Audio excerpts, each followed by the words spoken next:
My name is Olivia Harris. I'm 28, and I used to think family meant unconditional support. I was wrong. Thanksgiving, which once felt like a sanctuary filled with laughter, cranberry sauce, and the clatter of dishes, turned into a battlefield I never expected. I remember that morning like it was a cruel, vivid photograph etched into my memory. The sun was barely rising, and the chilly November air whispered against my cheeks as I sipped my coffee, trying to brace myself for what I assumed would be just another awkward family gathering. The text came at 7:12 a.m., right as I had finished pouring a cup of dark roast. "You're not welcome at Thanksgiving until you apologize." Mom, it read. No explanation. No context. Just a line that carried the weight of every unresolved argument, every long-held grudge, and every subtle jab I had endured over the years. My stomach dropped. I scrolled down, hoping for clarification, but the message was cold, concise, and final. I sat there in my kitchen, staring at my phone, heart hammering, trying to piece together what I could have done to deserve this. I thought about last Christmas, the time I had refused to lend my car to my younger cousin because it was brand new and I couldn't afford repairs, and the fight that had erupted afterward. I thought about my birthday last summer, when they criticized my choices in friends and hobbies, subtly undermining my confidence as if they had the right to dictate every detail of my life. None of it had seemed worth apologizing for, yet here I was, being punished like a child. I was angry, yes, but more than that, I was hurt. The emotional sting of being excluded from a holiday that was supposed to be about togetherness made me feel invisible, like my presence, my opinions, and even my very existence was being judged and rejected. I paced the small apartment I shared with my cat, Simon, his soft meows offering an oddly comforting background to my storm of thoughts. I wondered how long it would take for me to realize that I had allowed their manipulations to control my emotions for far too long. As the hours ticked by, I wrestled with my options. Apologize, admit fault where there was none, and re-enter the warmth of my parents' home? Or stand my ground and face the isolation, possibly forever altering the family dynamic? Every fiber of me ached with the desire to be loved, to belong, to feel that familiar comfort of familial embrace. But somewhere deep inside, a quieter, sharper voice whispered, "You're not the problem. You're not the one who needs fixing." The memories of my childhood played across my mind like a montage. Mom, bustling in the kitchen, her patience stretched thin, and Dad, often quiet, letting her dominance shape our family. I remembered Olivia at 7, desperately trying to help my brother with his homework while simultaneously absorbing the critiques my parents hurled at every small mistake. I remembered 14-year-old me, folding laundry while being scolded for not doing it properly, for daring to breathe in a space that wasn't entirely mine. Those old wounds had never fully healed, but at 28, they suddenly felt rawer than ever. I called my best friend, Jenna, and tried to explain through shaking words, my voice cracking with anger and hurt. They're literally banning me from Thanksgiving," I said. "I don't even know what I'm supposed to apologize for." Jenna listened patiently, letting me pour out the torrent of emotions. "Liv," she said finally, "you've spent your whole life trying to fit into a mold that wasn't meant for you. Maybe this is the push you need to stop bending." Her words hit me like a cold splash of water. It was true. I had spent years bending, apologizing, and contorting myself to meet expectations that weren't mine. I had sacrificed comfort, happiness, and peace for the illusion of family harmony. And now, sitting on my worn sofa with Simon curled at my feet, I realized something terrifying and exhilarating at the same time. I didn't need their approval anymore. I didn't need to apologize for someone else's idea of perfection. By mid-afternoon, I was pacing again, only this time with a plan forming in my mind. I would not grovel. I would not beg. And I certainly would not allow their control to dictate my sense of self-worth. They wanted an apology? Fine. But it wouldn't come from a place of weakness or guilt. It would come later, in a way they could never anticipate, when I had the upper hand. I started making lists, jotting down every financial tie I had ever had to them, every little detail that had been overlooked, every dollar or favor that had been taken for granted. I remembered how Mom had relied on me to handle utility bills when I was barely scraping by, how Dad had leaned on me to co-sign loans, always presenting it as an act of love or trust. All those gifts had come with strings, and now they were dangling over me, expecting me to bend in gratitude for the control they wielded. The realization that I had quietly been the backbone of their financial comfort struck me like a lightning bolt. Every argument about money, every lecture about responsibility, every expectation, they had relied on me to maintain the house, the bills, the credit, without acknowledging my contribution. And now they were punishing me, exiling me from a holiday because I had the audacity to have boundaries. By evening, a quiet fire had ignited within me. I brewed myself a fresh cup of coffee, sat at my small dining table, and began drafting the first outlines of a plan. I would no longer let manipulation dictate my life. The words "cut off every dollar they lived on" began to form in my head, not as a childish revenge, but as a strategic reclamation of agency and dignity. I realized that the emotional exile they had imposed could be mirrored in the control I had over their reliance on me, their expectations, their entitlement. Sitting there, in the dim glow of my apartment, I felt a mix of fear and exhilaration. I knew the road ahead wouldn't be easy. Financial independence, emotional distance, and strategic planning all would take time. But for the first time in years, I felt truly alive, fully in control of my own narrative. Thanksgiving, which had once symbolized joy and connection, now symbolized a turning point. The moment I refused to apologize for someone else's misjudgment, the moment I reclaimed my power.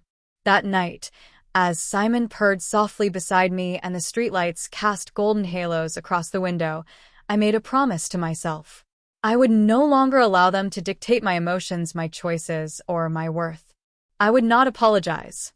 Not now, not ever, until the balance of power shifted. And when it did, they would understand, truly understand, the cost of underestimating me.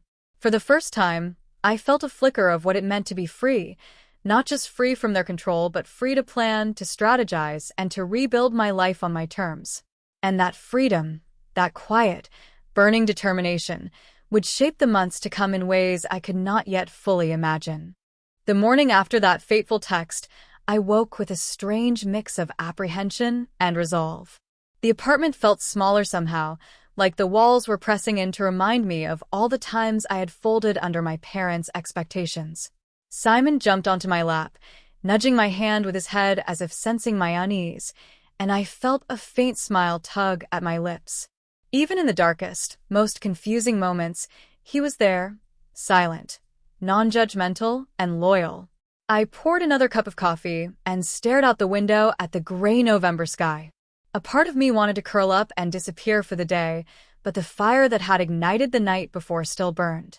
I started by creating an inventory, a full accounting of every financial tie, every unpaid favor, and every instance of support I had given to my parents over the years.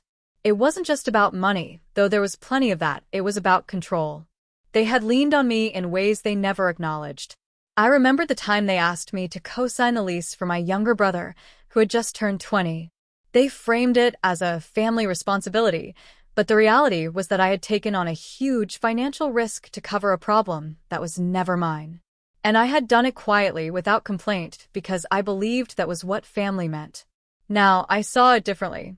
They had taken advantage of my sense of duty, my desire to help, and my patience. And now they were punishing me for asserting my boundaries. My fingers hovered over the keyboard as I started drafting a list of accounts, credit cards, joint utilities, and any financial instruments where I held influence. Every bill I had been paying for years, every credit account I had managed, every small but crucial contribution I had made to their comfort, it was all going to be cataloged. I didn't yet act on it, but the awareness of my leverage made my stomach flutter with a mix of fear and exhilaration. Later that morning, I decided I needed perspective beyond my own apartment. I drove to a small cafe, the one Jenna always dragged me to when I needed clarity. The place was warm and filled with the comforting aroma of baked goods and espresso. I slid into our usual corner booth and immediately started recounting everything: the text, the betrayal, the sting of exclusion. Jenna listened quietly, occasionally nodding, her dark brown eyes sharp and empathetic. "You know, Liv," she said finally, stirring her latte absent-mindedly. "You've been under their thumb for too long. You've sacrificed your own comfort, your own finances, and even your peace of mind. Maybe it's time to stop apologizing for something that isn't your fault." Her words resonated deeply. I had spent nearly 3 decades accommodating them, constantly adjusting to their moods, their expectations, their sense of entitlement. Thanksgiving had been the latest battlefield, but it was just the latest in a lifetime of subtle manipulation. My mind flashed back to the countless family dinners, the hushed criticisms, the way they would leverage guilt to control behavior. It wasn't love, it was control, wrapped in the guise of family. By noon, I was back in my apartment, spreading documents across the dining table. Tax forms, bank statements, utility bills, co-sign loan agreements. I meticulously documented every instance where my actions had ensured their financial stability. The pattern was unmistakable. They had relied on me to maintain their lifestyle while undermining me emotionally. The text banning me from Thanksgiving had been the spark, but this realization, the understanding of how much power I truly held, was the fuel. I started drafting scenarios, envisioning conversations, potential outcomes, and strategic moves. I imagined calling to discuss the bills and calmly informing them that, moving forward, I would no longer cover their expenses. I envisioned their shock, the questions, the outrage, but also the undeniable clarity that I was no longer going to be a silent enabler. This wasn't about petty revenge. It was about reclaiming control, asserting my independence, and finally leveling the playing field. That evening, I sat on the edge of my bed, phone in hand, scrolling through old messages. There were conversations where I had offered financial advice, reminders I had sent about deadlines, and texts in which I had quietly facilitated payments. Each one reinforced the truth. They had depended on me, and I had been invisible in that dependency. I began drafting a timeline, highlighting key contributions, and noting every opportunity where I had been taken for granted. Sleep came fitfully that night. Dreams of confrontations, arguments, and retribution mingled with flashes of my childhood. The quiet compromises, the whispered apologies, the constant need to smooth over conflicts. But even in my dreams, the plan crystallized. I would not confront them impulsively. I would not react out of anger or desperation. I would act deliberately, strategically, and with full awareness of the leverage I held. The following day, I visited a financial advisor friend, Mark, someone I trusted implicitly. I explained the situation carefully, without dramatizing, outlining the financial entanglements I had maintained for my parents. He listened, nodding, occasionally jotting notes. "You realize," he said, "that you have more control than you think. They've relied on you financially, and you've been doing all the heavy lifting. If you set boundaries, it will be felt immediately." "Yes," I said, my voice steady, "and that's exactly what I intend. I'm done being a silent enabler. They've made it clear that my presence at family gatherings is conditional on an apology. I refuse to give that. Instead, I'll create consequences they can't ignore." That afternoon, I began implementing subtle changes. I shifted all utility payments to my own account, set up new notifications to prevent automatic transfers, and contacted creditors where I had co-signing privileges to update my preferences. Each action felt both terrifying and liberating, a careful dance between risk and empowerment. At the same time, I started documenting my emotional journey. I wrote in my journal about the hurt, the betrayal, and the quiet determination that had replaced my fear. I explored the ways in which I had internalized guilt, how I had allowed their manipulation to dictate my sense of worth. Writing it down made it tangible, gave it shape, and allowed me to see the path forward clearly. By the evening, I felt a sense of clarity I hadn't experienced in years. Thanksgiving would come, but I would not grovel, I would not apologize, and I would not allow them to manipulate my presence or absence any longer. I understood now that the power dynamics had shifted. I had been underestimated, my contributions overlooked, but that oversight had been a mistake. As night fell, I sat by the window, watching the city lights shimmer against the dark sky. Simon curled beside me, purring softly. I imagined my parents preparing the Thanksgiving meal, unaware of the storm quietly gathering. The irony of the situation was not lost on me. They were punishing me for asserting boundaries, yet those very boundaries were the source of my emerging strength. The days that followed were spent in preparation. Not for confrontation, not for drama, but for the quiet assertion of independence. I ensured that all my financial entanglements were addressed, that responsibilities I had silently carried were reassigned or terminated, and that my own finances were secured. Every adjustment was a calculated step, a way to reclaim agency and assert that I would no longer be complicit in a dynamic that had caused me so much pain. Through it all, I discovered an unexpected sense of empowerment. I realized that the fear I had carried for decades, of angering my parents, of disrupting family harmony, of being isolated, was now tempered by knowledge and strategy. I had always underestimated my own influence, and now I could see the tangible ways in which I had shaped their comfort and security. That realization fueled my confidence, and for the first time in years, I felt like the architect of my own life. By the week leading up to Thanksgiving, I had mapped out every potential scenario. I rehearsed my calm responses, my reasoning, and the clear boundaries I intended to maintain. I envisioned the conversations, imagined their shock, and prepared for the emotional reactions that would inevitably follow. The plan was meticulous, deliberate, and deeply satisfying in its quiet precision. Evenings were spent in reflection, journaling, and careful strategizing. I discovered a new rhythm, one that balanced emotional processing with practical action. I allowed myself moments of vulnerability, acknowledging the hurt and betrayal, but I paired those with decisive action to reclaim control. The emotional landscape was turbulent, but the clarity of purpose grounded me. When Thanksgiving morning arrived, I did not feel fear. I felt focus. I did not feel anger, not in the raw, reactive sense. I felt deliberate anticipation. Every choice, every step had been considered. I had transformed my exclusion into an opportunity, a chance to assert my independence, to reclaim the leverage I had unknowingly held, and to establish boundaries that could no longer be ignored. That day, as I sat in my apartment with the smell of roasting turkey wafting faintly from nearby streets, I realized something profound. Revenge, if it were to come, would not be impulsive or petty. It would be strategic, grounded in awareness, and executed with precision. I had been underestimated my entire life, but the miscalculation was mine no longer. And in that quiet moment, with Simon resting beside me, I felt the first real stirrings of empowerment. The path ahead was uncertain, but one thing was clear. I would not apologize.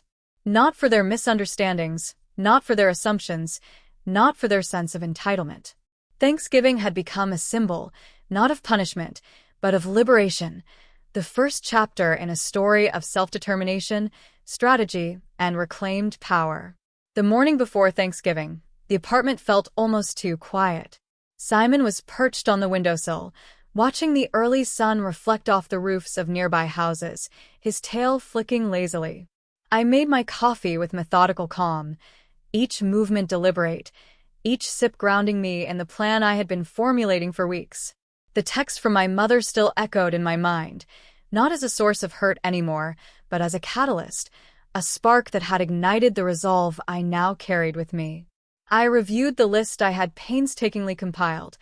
Every utility, every credit account, every bill I had been managing for years that my parents relied upon. I had spent decades quietly propping them up, smoothing over their financial oversights while receiving nothing but subtle criticism and conditional affection in return. Now, the balance of power had shifted, and I intended to make them understand it. I started by drafting emails and letters to the institutions where I held financial authority or influence. Each message was precise, factual, and devoid of emotional outbursts. I wasn't seeking revenge in the traditional sense.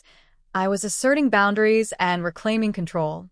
One by one, automatic payments were stopped, joint accounts were restructured, and my co-signing privileges were formally withdrawn. Every adjustment was a calculated step, a reminder that the comfort they had taken for granted was contingent on my patience, and that patience had limits. By mid-morning, I felt a strange combination of nervousness and empowerment. I had always been the quiet stabilizer, the one who took on the burdens of responsibility, ensuring that family life ran smoothly. And now, for the first time, I was visible in that dynamic, not as a passive participant but as a decisive actor. I wasn't angry in the way a child throws a tantrum. I was composed, strategic, and fully aware of the consequences my actions would have. Jenna called mid-morning, her voice warm but tinged with concern. "Are you sure you want to go through with this?" she asked. "I mean, it's Thanksgiving. They might overreact." "I am sure," I said, my voice steady. "This isn't about a holiday. It's about reclaiming control and establishing boundaries. I've spent too long apologizing for things I didn't do, enabling behaviors that weren't fair, and sacrificing my own peace. This ends now." Her sigh was audible. I don't want you to regret it." "I won't," I replied, a quiet confidence underpinning my words. "I've thought this through. Every step is deliberate. This isn't impulsive." After hanging up, I double-checked the financial adjustments I had made. I had contacted utility companies, credit institutions, and service providers, ensuring that any responsibility previously shouldered on my behalf had been officially reassigned. My parents would notice the changes immediately. Every missed automatic payment would trigger calls, letters, and inquiries. And when they called me, I would answer with calm, unyielding composure. No excuses, no apologies, just clarity and boundaries. As the afternoon approached, I allowed myself a moment of reflection. For years, I had been invisible in my contributions, overlooked in my efforts, and dismissed in my opinions.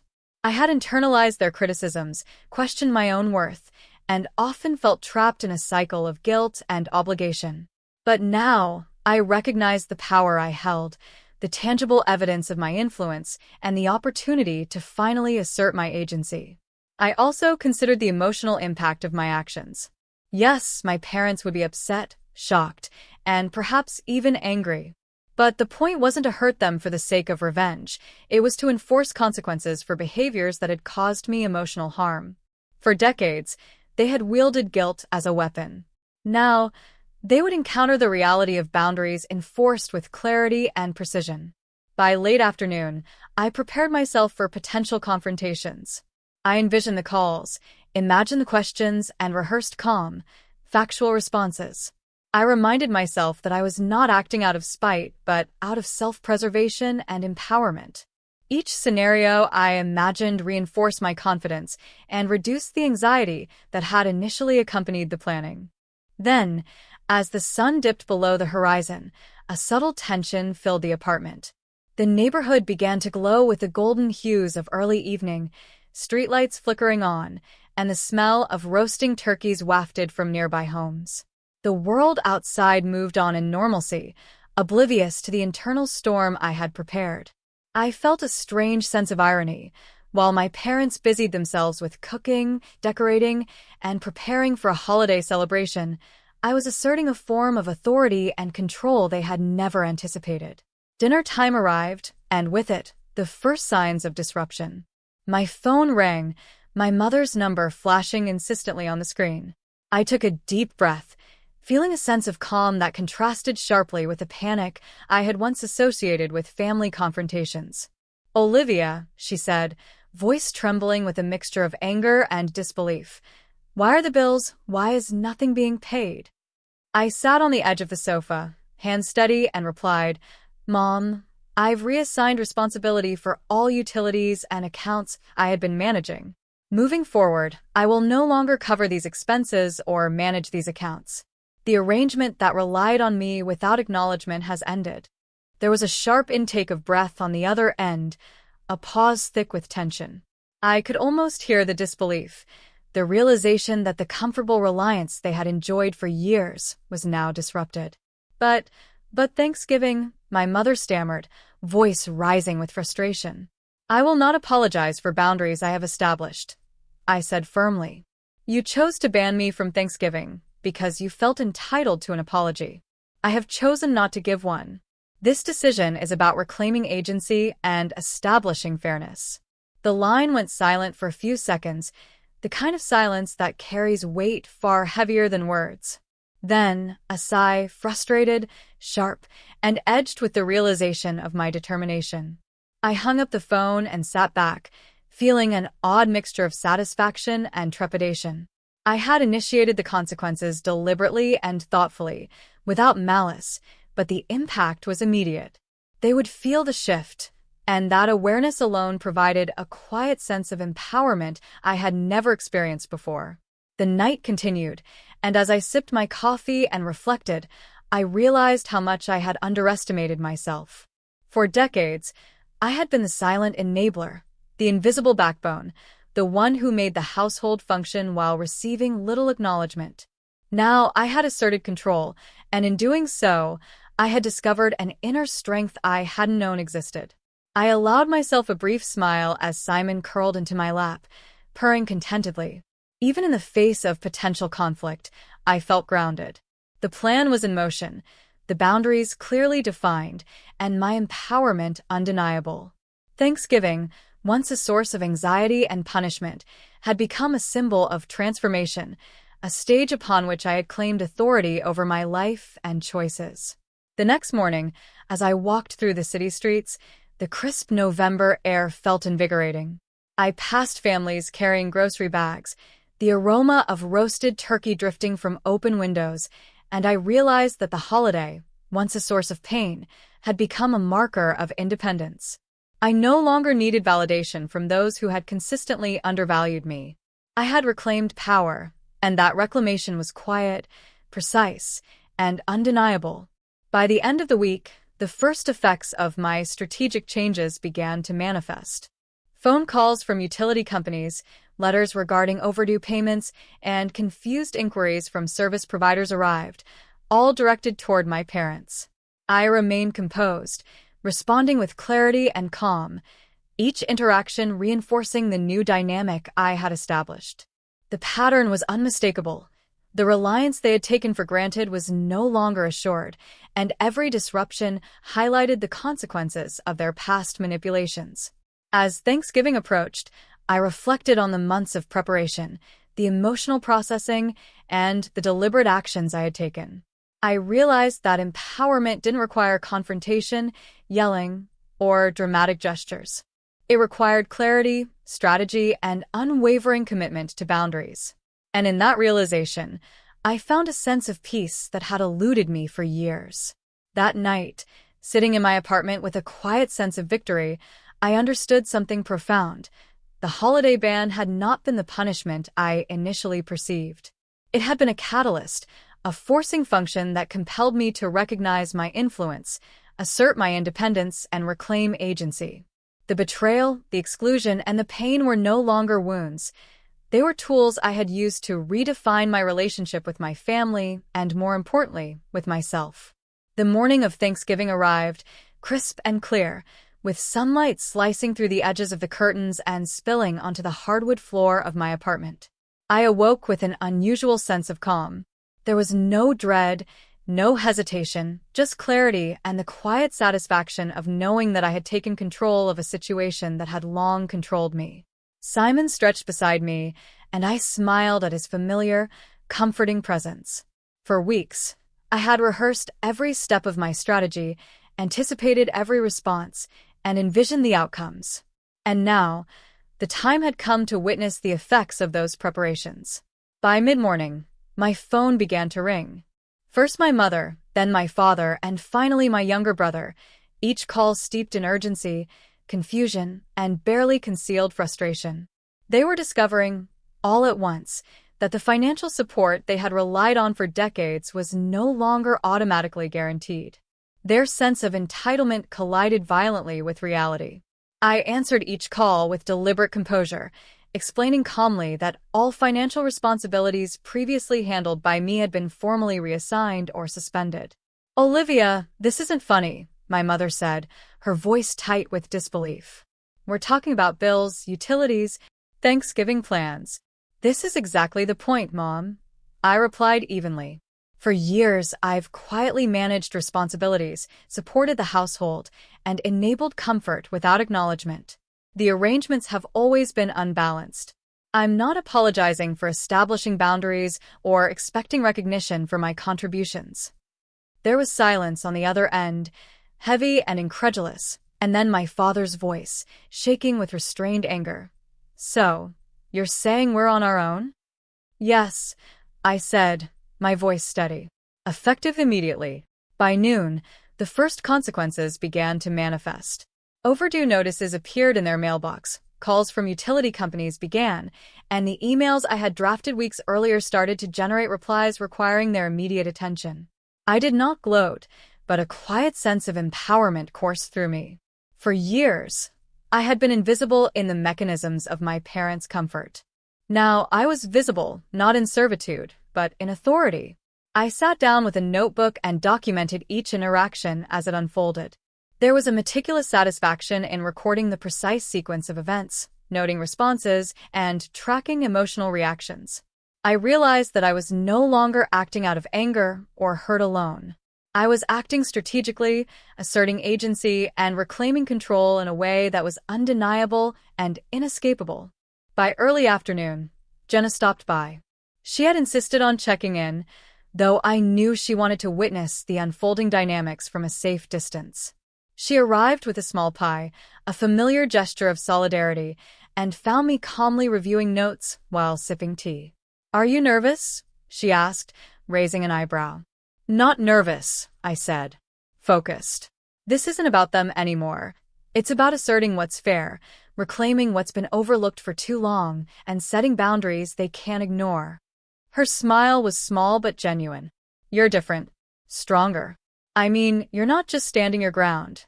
You're orchestrating the whole thing." I allowed myself a brief laugh. I have to be. For years, I let their manipulation go unnoticed. Every unpaid bill, every favor, every expectation, they counted on me without acknowledgement. Now they see the cost of that reliance. I'm finally the one in control. The afternoon passed with a strange serenity. Outside, the city buzzed with preparation and anticipation for Thanksgiving. Families rushed through grocery stores, ovens warmed up in suburban kitchens, and the familiar aromas of roasted turkey, pumpkin, and pie wafted through the air. Inside my apartment, the calm was deliberate, almost ceremonious. Each phone call, each overdue notice, and each inquiry that my parents received reinforced the quiet truth. The balance of power had shifted, and I held the leverage. Around mid-afternoon, my mother called again, her voice noticeably sharper, more controlled. "Olivia, this isn't about money. You know that. It's Thanksgiving. Family. This is about respect and apology. You're making this about dollars when it's about us." I let the silence stretch for a moment before replying. "Mom, the financial aspect is only a reflection of the imbalance that has existed for years. If respect and acknowledgement were present before, this wouldn't be happening. This isn't about revenge, it's about accountability. I've done my part for decades, and now I'm asking for recognition of boundaries and fairness." Her response was strained, quiet, and edged with desperation. It was clear she had not anticipated that I would respond with such calm authority. That silence, that pause, was the most powerful acknowledgement I could have received. She understood, even if begrudgingly, that I was no longer playing the role of passive enabler. Later that evening, my father tried a different tactic, reasoning and guilt. "Olivia, think about the family. Think about Thanksgiving, the traditions, your siblings. How could you do this? Don't you care about family?" I set my tea down, straightened in my chair, and answered without hesitation. "I care about family, Dad, but I also care about fairness, respect, and my own well-being. For too long, those values were ignored in favor of convenience, control, and expectation. I cannot apologize for asserting my boundaries, even if it disrupts tradition." There was a pause, longer this time, filled with the weight of understanding slowly dawning. I could almost hear the gears turning, the realization that the comfort and convenience they had taken for granted was gone, and that my decision was deliberate, unyielding, and irrevocable. I spent the rest of the evening in quiet reflection, preparing mentally for the interactions that would follow. I anticipated further attempts at manipulation, guilt, anger, pleading, but I also recognized the deep satisfaction in knowing that I was finally acting with integrity and authority. I had transformed exclusion from a source of pain into an opportunity to assert control, reclaim power, and teach lessons without needing to raise my voice or stoop to melodrama. By the time evening settled fully over the city, the consequences of my actions were evident. Overdue notices had been received, service providers were inquiring, and my parents were forced to confront the reality of a system they had long taken for granted. Each ripple of consequence reinforced my sense of empowerment. For years, I had been invisible in their world. Now, my influence was undeniable, and the acknowledgment, whether spoken or inferred, was deeply satisfying. In that quiet moment, I reflected on the years of internalized guilt, the patterns of compromise, and the emotional toll of being consistently undervalued.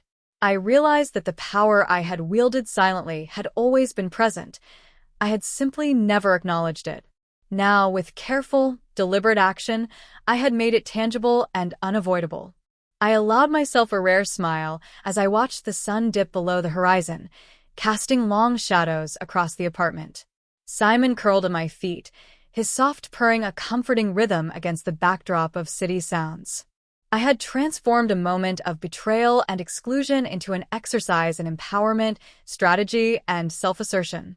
For the first time, I truly understood the power of deliberate action over reaction. The holiday that had once symbolized pain, punishment, and exclusion now represented strength, agency, and the quiet satisfaction of asserting boundaries. I had learned that empowerment didn't require drama. It required clarity, strategy, and unwavering commitment to one's principles. That night, as the city settled into quiet reflection, I made a promise to myself. Never again would I allow exclusion, manipulation, or conditional affection to dictate my sense of worth. Thanksgiving had been the catalyst, but the lessons extended far beyond the holiday itself. They would echo through every relationship, every interaction, and every decision I made moving forward. And as I drifted to sleep, Simon tucked beside me, I felt a deep, unshakable sense of peace. I had reclaimed control, established clear boundaries, and transformed betrayal into empowerment. The coming days would be challenging, but I knew that I was prepared, composed, and strategically positioned to navigate every response, every argument, and every attempt at manipulation. In that moment, I understood something profound. Revenge, if it were to happen, was not impulsive or reactive. It was deliberate, precise, and rooted in awareness. And I had taken the first steps toward ensuring that the balance of power, long skewed, was now firmly in my hands. Thanksgiving had become more than a holiday. It had become a turning point, a testament to self-determination, strategic thinking, and the quiet but undeniable assertion of agency. And I, Olivia Harris, was no longer the invisible enabler. I was the orchestrator of my own narrative, the architect of my empowerment, and the force behind the consequences my family could no longer ignore. The days following Thanksgiving were marked by a strange calm on my end. The apartment was quiet, the hum of the city outside providing a subtle backdrop to the internal satisfaction I felt. Simon had become almost my confidant in these days, curling into my lap as I drafted letters, reviewed financial statements, and documented every step of the process. I wasn't acting impulsively. Every move was calculated, every adjustment deliberate. The family had begun to feel the impact of my decisions, and it was only a matter of time before the full realization of my autonomy hit them like a wave. I had set up automatic notifications from all the institutions I had contacted. Overdue notices, bill alerts, and any pending inquiries would now come directly to my parents' accounts, ensuring they could no longer rely on my quiet management. For decades, I had absorbed their disorganization, their forgetfulness, and their reliance on me without acknowledgment. Now, they had to navigate the consequences themselves. It wasn't cruelty, it was accountability. The first phone call came from my father, early Monday morning. His voice was sharp but tinged with disbelief. Olivia, we've gotten the notices. How could you do this? Thanksgiving is over, but the bills, they're piling up. Why are you doing this to us? I leaned back in my chair, taking a slow sip of coffee, feeling the warmth ground me. Dad, I said calmly, I am not doing this to punish you. I am doing this because for years I silently carried responsibilities that were not mine, ensuring your comfort while receiving no acknowledgement. This is about fairness, boundaries, and accountability. It is no longer my responsibility to manage your finances or cover oversights. There was silence on the line, thick and palpable. I could almost hear the wheels turning as he realized that the infrastructure he had relied upon for years had quietly shifted without his permission. Olivia, we never asked for much, he said finally, voice edged with a mixture of guilt and incredulity. That's precisely the problem, I replied evenly. You relied on my support while expecting it to remain invisible. The support is real, but the invisibility ends now. After hanging up, I documented the interaction, noting not only the emotional tone but also the acknowledgement, however begrudging, that I was asserting authority. Each recorded interaction reinforced my sense of control, and I found a quiet satisfaction in the tangible evidence of my empowerment. Later that day, my mother called. Her voice was strained, trying to mask frustration with reason. Olivia, can we talk about this? We need a solution. This isn't just about money. It's about family, traditions, respect. I interrupted gently, but firmly. Mom, I understand your perspective, but I am not negotiating apologies for boundaries I have set.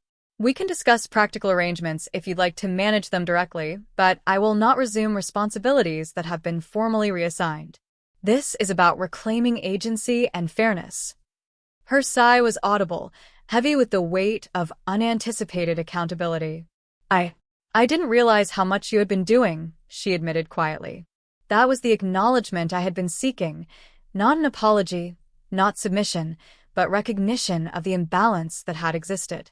For years, they had taken my contributions for granted, and now the realization had arrived. The acknowledgement alone, understated as it was, carried more weight than any argument, any confrontation, or any dramatized response could have achieved. Over the next few days, the repercussions continued.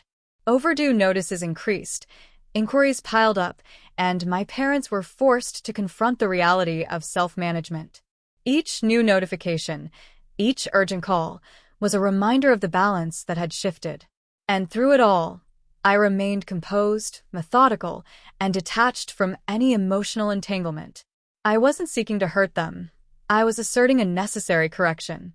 I spent the afternoons reviewing past transactions, noting patterns of over-reliance, and reflecting on how much of my life had been spent enabling behaviors that were not mutually beneficial.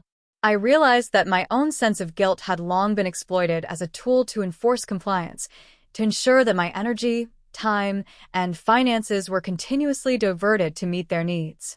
Now that energy was my own. Jenna visited again, bringing reassurance and a sense of normalcy. She settled on the sofa beside me, a slice of pumpkin pie balanced in her hand. It's surreal, she said, her voice quiet. You're not just standing up for yourself, you're leveling the playing field in a way I've never seen before. I smiled, feeling the warmth of her understanding. It's empowering, yes, but it's also sobering. For decades, I underestimated my own influence. I didn't realize how much I had shaped their comfort and relied on their silence. Now, the shift is visible, undeniable, and deliberate. By Thursday, the real weight of the situation began to manifest in more dramatic ways. My father attempted to delegate responsibility through my brother, insisting that I had to resume oversight because no one else could manage the accounts. I listened calmly as my brother explained that the bills were confusing, the deadline strict, and the notices alarming. I reminded him, patiently, that this was precisely the outcome of their reliance on me for decades. You are fully capable of managing your own responsibilities, I said gently. I am no longer your safety net. It is time for each of you to experience the consequences of managing your own affairs. Each encounter reinforced my confidence, solidifying the understanding that empowerment was not about confrontation, it was about consistent, deliberate action. By refusing to apologize and by asserting boundaries, I was no longer reacting emotionally. I was orchestrating change strategically, and the results were tangible and undeniable. As the weekend progressed, the household felt a palpable sense of tension. Messages, calls, and inquiries poured in, each carrying a mix of urgency and disbelief. Yet through it all, I remained composed.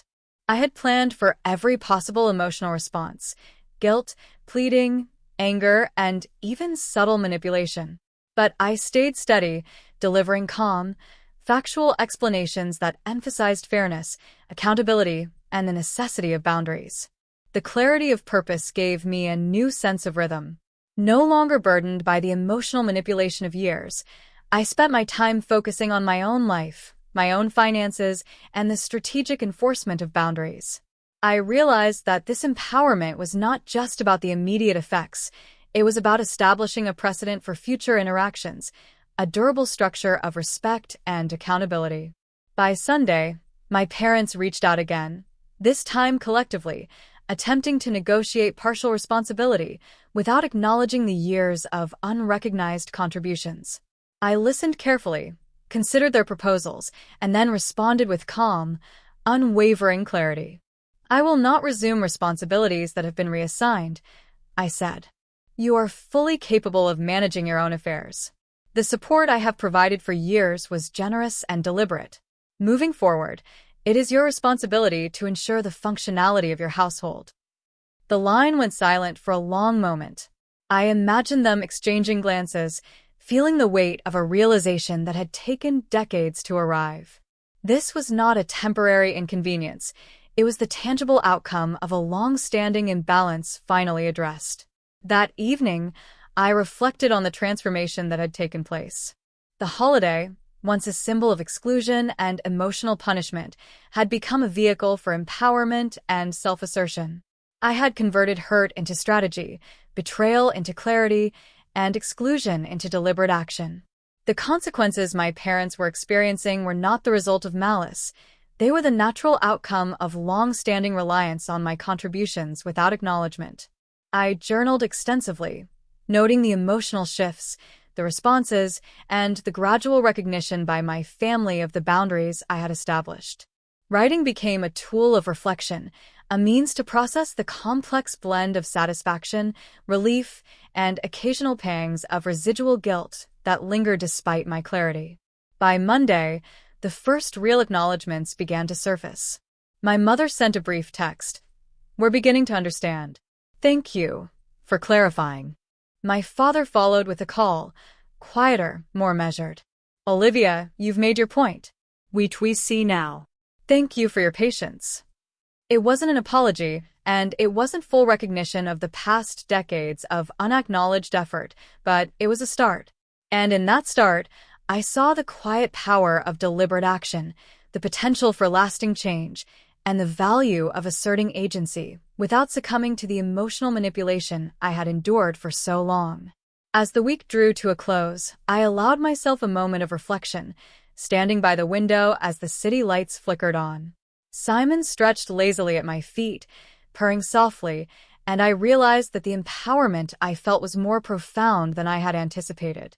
I had turned a moment of exclusion and betrayal into a deliberate, strategic reclamation of control. I had established boundaries, enforced consequences, and asserted my autonomy, all without losing my composure or resorting to reactive behavior. I smiled at the realization that this transformation was not temporary. The lessons I had learned about self-assertion, accountability, and strategic empowerment would carry forward into every relationship, every interaction, and every decision I made. Thanksgiving had become more than a holiday. It had become a marker of self-determination, clarity, and the quiet but undeniable assertion of agency. And as I finally sat down with a glass of wine, watching the city hum beneath me, I felt the weight of decades of unacknowledged labor lift from my shoulders. The family dynamic that had long dictated my actions had shifted. I had reclaimed control, asserted boundaries, and experienced the quiet satisfaction of a power long overlooked but now undeniable. By the beginning of the following week, the effects of my strategic actions had fully permeated my parents' household. The urgency in their calls had shifted from disbelief to reluctant acknowledgment. They were beginning to understand, though not fully, that for decades they had relied on my quiet management, assuming it would continue without recognition. And now, that assumption was gone. I had transformed exclusion into empowerment, resentment into strategy, and silence into a clear assertion of authority. I woke that Monday morning with a sense of calm determination. The city outside my apartment was slowly waking, streets bustling with commuters, cafes filling with the aroma of coffee and fresh pastries. Simon was stretched across the windowsill, basking in the early sun, and I allowed myself a moment of reflection. For years, I had been invisible in their world, an enabler whose efforts were taken for granted. Now, visibility and influence were no longer silent. They were deliberate, undeniable, and strategically exercised. The phone rang almost immediately after breakfast. It was my father, his tone careful, measured, and edged with the slightest trace of humility. "Olivia, we've received more notices. We understand what you're doing. We just didn't expect it to be so absolute." I sat back in my chair, coffee in hand, and allowed the silence to stretch for a moment before replying. "Dad, the absoluteness you're feeling is a reflection of the imbalance that existed for decades. I've quietly managed responsibilities that were not mine, ensuring comfort and stability without acknowledgement. Now, those responsibilities are formally reassigned, and the consequences of your reliance are yours to navigate." He was quiet for a long time. I imagined him pacing in the kitchen, perhaps realizing the years of unacknowledged dependence, the countless times he had assumed I would cover gaps without question. It's difficult to process," he admitted finally, his voice subdued. "Change rarely feels comfortable," I said evenly. "But it is necessary. This is not about punishment. It's about clarity, fairness, and respect for boundaries that were long ignored." By mid-morning, my mother called. Her tone was a mixture of irritation and reluctant respect. "Olivia, I can see now what you mean. We're learning, albeit painfully, that we took your efforts for granted." "Yes," I replied calmly. "Acknowledgement is the first step. Managing household responsibilities is no longer my sole obligation. You are fully capable of navigating the consequences of your own decisions. I have simply formalized what has long been true. I cannot continue to bear responsibilities unrecognized or undervalued." Throughout the day, the pattern continued. Calls, emails, and notices flowed in from the various institutions I had contacted, utilities, credit accounts, and services they had relied upon for years. Each disruption, each moment of forced awareness, reinforced the balance of power that had shifted. And with every interaction, I remained calm, precise, and unwavering, demonstrating that my authority was deliberate and unassailable. In the afternoon, Jenna stopped by once again, bringing a simple meal and a sympathetic smile. "You're handling this with such grace," she said, setting the food down on the kitchen counter. "It's almost like you're not just enforcing boundaries, you're rewriting history." I laughed softly, feeling a warmth spread through me. I'm finally asserting what was always mine to assert. For years, I let their reliance shape my life, dictate my actions, and erode my autonomy. Now, I am reclaiming that space with clarity and intention. We sat together for a while, discussing the unfolding events, the subtle shifts in family dynamics, and the surprising satisfaction of strategic empowerment. Jenna, as always, offered insight and reassurance, helping me see that my actions were not cruel but necessary, measured, deliberate, and restorative of long-neglected fairness. Later that evening, another call came from my father, this time more conciliatory. "Olivia, we've been talking, and we realize now that our reliance was unfair. You've been doing so much for so long, and we never acknowledged it properly. We want to find a way to make amends." I felt a quiet satisfaction at the words. This wasn't an apology in the traditional sense, nor was it submission. It was acknowledgment, a recognition of the imbalance, a subtle admission of the years of unacknowledged labor I had undertaken. "Thank you for acknowledging that," I said calmly. Recognition and accountability are far more meaningful than empty apologies. The important thing is that boundaries are respected moving forward. By the next day, the tangible impact of my strategic changes had become even more apparent. Overdue notices, missed payments, and inquiries required immediate attention. My parents were forced to navigate the practical consequences of their previous reliance on my support, and the lessons were slowly being internalized. I watched from a distance, remaining composed, precise, and unwavering, knowing that my actions were both corrective and empowering. I spent my evenings reflecting, journaling, and planning next steps to ensure that the balance I had established would be durable. For decades, I had allowed their manipulation, guilt, and unacknowledged expectations to dictate my energy and focus. Now, I was redirecting that energy into my own life, my own priorities, and a structured assertion of control that was both deliberate and unyielding. By midweek, the first true signs of acknowledgement began to emerge in more concrete ways. My mother sent an email. "We're learning. We understand the value of what you've done all these years. We're grateful, and we will honor the boundaries you've set." My father followed with a brief message expressing similar sentiments.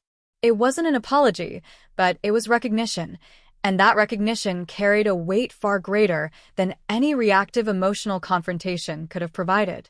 I realized that empowerment was not about anger, revenge, or dramatic gestures. It was about clarity, strategic action, and unwavering commitment to principles.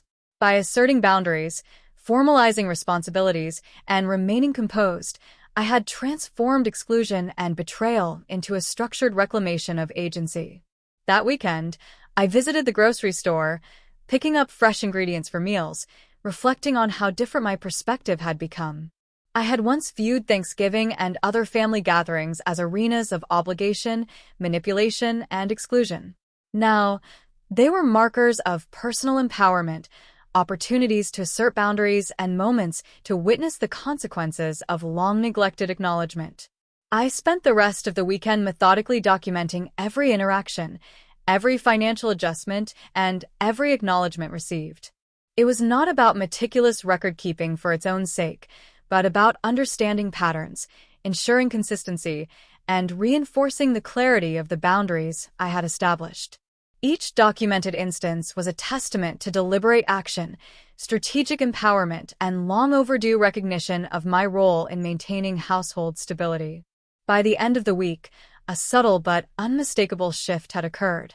My parents, while not fully reconciled to the changes, were beginning to navigate responsibilities independently. The reliance that had previously been unquestioned was now subject to oversight, accountability, and personal effort.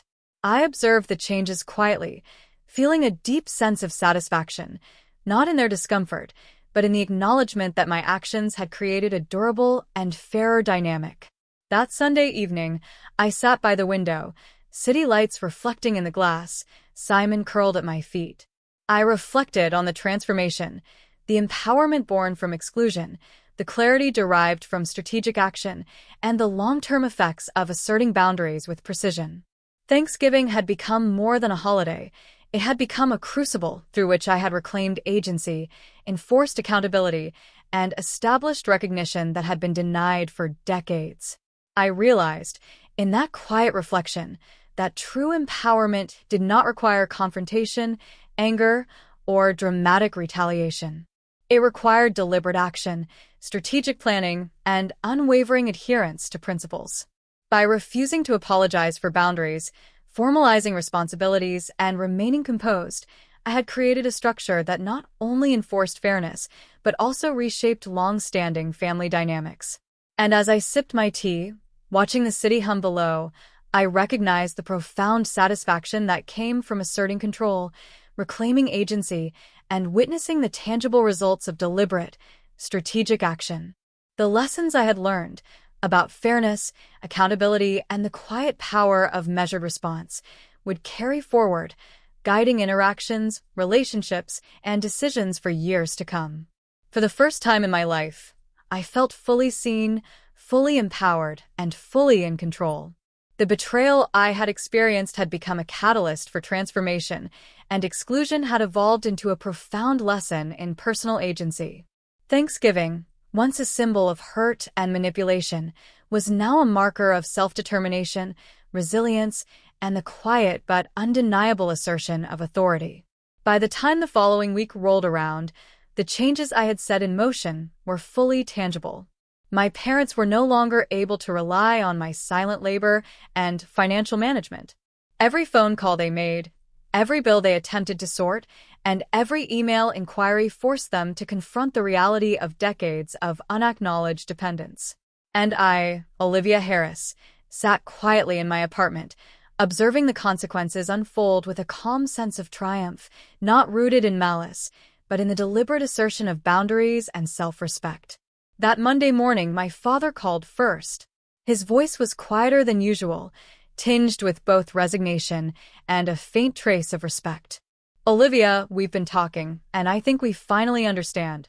For years, we took your contributions for granted. We thought it was normal for you to handle things, and we never stopped to acknowledge it. We owe you recognition." I paused before responding, allowing the weight of his words to settle. This was not a full apology, nor was it complete acknowledgement, but it was progress. "Dad, recognition is a start," I said. "What matters now is that boundaries are respected, responsibilities are shared fairly, and the past reliance does not return to define our interactions."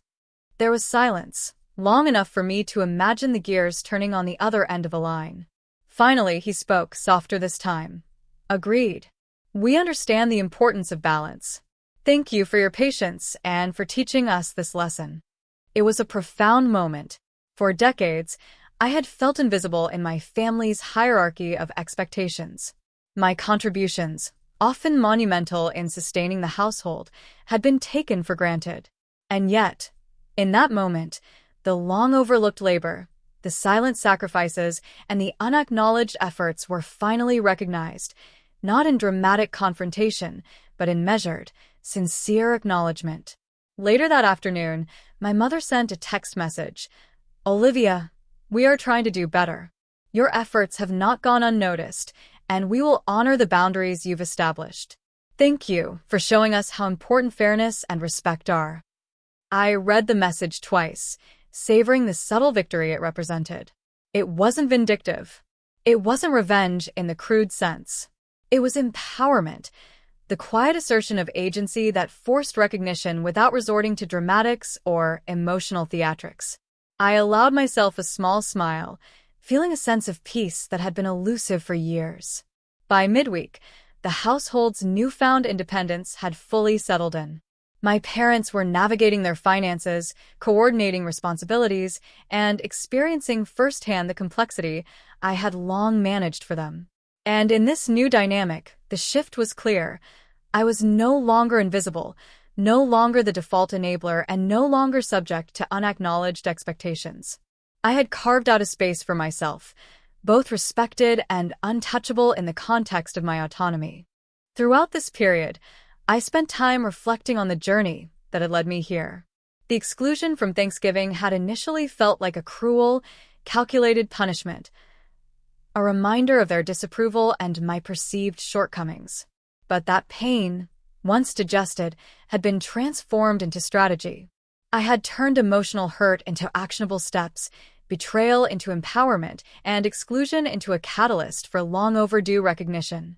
Jenna visited again, bringing a calm energy and her usual sense of understanding. "You've done something remarkable," she said, settling beside me with a cup of tea. "This isn't just about boundaries. It's about transforming years of neglect into something visible, deliberate, and fair." I nodded, feeling the warmth of her insight. It's taken time, and it wasn't easy. There were moments of doubt, moments when I questioned whether asserting boundaries this way would make a difference. But the strategy worked. The difference is undeniable. For once, I am acknowledged, not out of obligation, but because they understand the impact of my contributions. Her eyes were bright, her tone serious. And that's powerful. You didn't react impulsively. You didn't lash out. You transformed your hurt into something constructive and lasting. By Friday evening, the family dynamic had shifted irreversibly. Thanksgiving had long been a symbol of exclusion and manipulation, a holiday fraught with emotional tension and unspoken expectations. But now, it represented a turning point, a moment where fairness, acknowledgment, and boundaries became tangible realities. My father called once more, this time with a voice calmer, steadier, and more reflective than I had ever heard. "Olivia, we've been talking, and we want to ensure we don't fall back into old patterns. You've taught us an important lesson about boundaries and respect. We are committed to honoring that." I felt a quiet pride, but I kept my tone even. "Thank you, Dad. The commitment is the most important part. Recognition without action is empty. I want to see sustained effort and fairness moving forward." By the weekend, even my younger brother had begun to grasp the new dynamics. He called to ask questions about budgeting and account management, questions he had previously deferred to me. I answered patiently, offering guidance while reinforcing the principle that responsibility and oversight were no longer mine to bear. It was gratifying to see the younger generation begin to understand the value of accountability, autonomy, and strategic action. That evening, as I prepared a quiet dinner for myself, I reflected on the profound lessons of the past weeks. Exclusion, initially intended to humiliate or control me, had become a catalyst for transformation. I had reclaimed control over my life, my resources, and my interactions. I had enforced boundaries with precision and clarity, ensuring that recognition was not requested or coerced, but experienced as a natural consequence of fair and deliberate action. I realized, in that quiet reflection, that empowerment does not require revenge in its crude form. True empowerment is strategic, deliberate, and rooted in the assertion of agency. By refusing to apologize for boundaries I had every right to establish, by formalizing responsibilities, and by remaining composed, I had created a structure that enforced fairness, respect, and acknowledgment. Over the next few days, the subtle acknowledgment from my parents continued. Text messages, brief calls, and even casual mentions in conversation reflected a newfound respect for the autonomy I had established. They had come to recognize not only the tangible labor I had provided over the years, but also the emotional investment, patience, and strategic thinking that had underpinned every interaction. I allowed myself moments of quiet celebration, small acknowledgments that I had regained control without resorting to drama, cruelty, or impulsive retaliation. Empowerment, I realized, was not a momentary victory. It was a sustained practice, a lifestyle of intentional action, clarity, and principled assertion. By midweek, I began to see a broader effect. Family conversations became more balanced, interactions less charged with implicit expectation, and recognition of effort more frequent and genuine. The dynamic that had once been defined by unacknowledged labor, exclusion, and emotional manipulation had transformed into one characterized by fairness, mutual respect, and accountability. I reflected on the Thanksgiving from which I had been banned, the emotional sting that had once felt like punishment. That exclusion had been a catalyst, a spark that ignited a process of empowerment, clarity, and strategic action. What initially seemed like a cruel act had become the very mechanism by which I reclaimed autonomy and reshaped the dynamics of my family. By the following weekend, my family had begun to navigate responsibilities with competence and awareness. Overdue notices were resolved, accounts were managed appropriately, and the underlying pattern of reliance had shifted. Recognition, once taken for granted, became an explicit and deliberate practice. Boundaries, once ignored, were now respected and enforced by the natural consequences of strategic action. Sitting in my apartment, Simon curled at my feet, I reflected on the journey. I had turned exclusion into empowerment, betrayal into clarity, and oversight into strategic authority. For the first time, I felt truly in control of my life, my resources, and my interactions.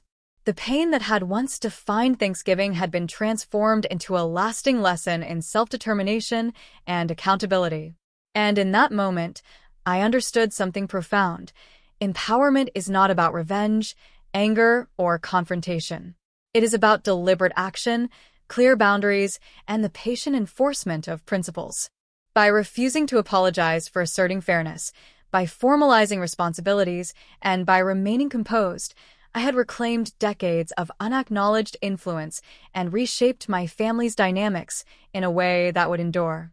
Thanksgiving, once a symbol of exclusion and emotional manipulation, had become a marker of strength, self-respect, and strategic empowerment. I had taken what could have been a moment of humiliation and transformed it into a lasting assertion of agency. I had acted not out of impulse, but out of clarity, precision, and unwavering adherence to principle. As the city lights flickered outside my window, I sipped my tea and allowed myself a deep, quiet satisfaction. I had reclaimed my autonomy, enforced recognition, and established durable boundaries. The betrayal I had once experienced was now the catalyst for empowerment. And for the first time in years, I felt truly free, unburdened by unacknowledged labor, invisible contribution, or emotional manipulation. Simon purred softly at my feet, and I realized that the transformation extended beyond my family. It was a lesson I would carry into every relationship, every interaction, and every decision. Empowerment is strategic, boundaries are essential, and recognition must be both demanded and earned through consistent action. Thanksgiving had changed. I had changed. And in that quiet, deliberate reclamation of power, I had found a peace, clarity, and confidence that no exclusion, manipulation, or betrayal could ever take away.